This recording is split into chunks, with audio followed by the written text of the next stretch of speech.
The ring dip is one of the best drills that I've found for building up your chest and shoulder strength. If you're working on the ring muscle up, this is also a key drill to work on, as you'll pass through your ring dip once you transition over the rings and press up into the top position. Throughout my years of coaching many clients on the gymnastics rings, I've worked with a lot of people on ring dips.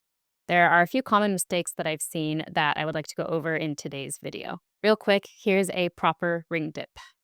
I'm starting in the top position. My hands are slightly turned out, my elbows are locked out. I'm lowering down, keeping my chest up, elbows in tight, and then I am pressing back up into the top position. One of the most common issues that I've seen is that people don't always turn out and lock their elbows out fully at the top position. I have a whole other video all about the top position, which I will add to the description of this video. But for our purposes, when you're training ring dips, make sure that you focus on this. What that looks like is coming up all the way into this top position. I often see people starting here, super shaky, hands turned in, elbows are bent. So make sure you're training full range of motion, hitting this lockout position on every rep. The second issue that I've seen come up in a lot of people's ring dip practice is the bottom position. So we want to hit a position that looks something like this, where the elbows are in, I'm pushing strong, and I'm supporting my weight with control. What I've often seen is people will lower down and be super forward with their neck jutting out, can barely hit the bottom position.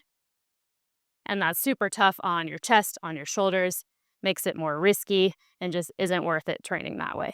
In particular, if you are working towards the ring muscle up, you want to be thinking about the ranges of motion that you'll hit with that movement. So if I'm transitioning up and through the rings here, I don't want to be way forward or without control or kind of missing tension.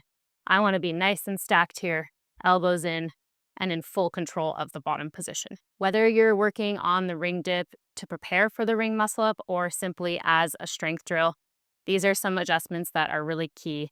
So make sure that, again, you're getting that turnout and lockout of the elbows at the top, and then keeping the rings in tight, staying controlled as you hit the bottom position.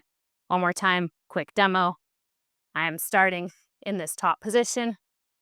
I'm lowering down, staying controlled, and pressing back up into a full locked out position. Of course, this is a super tough movement to work on, so I don't necessarily expect every person to just be able to do all of that right away, but there are a lot of ways to build up towards doing the full ring dip. The better you can get your technique from the start, the safer the training will be and the more useful it will be for you over time. I have some other videos that go into more depth on the ring dip, the various ranges of motion, and the muscle up. So be sure to check those out if that's what you're working on.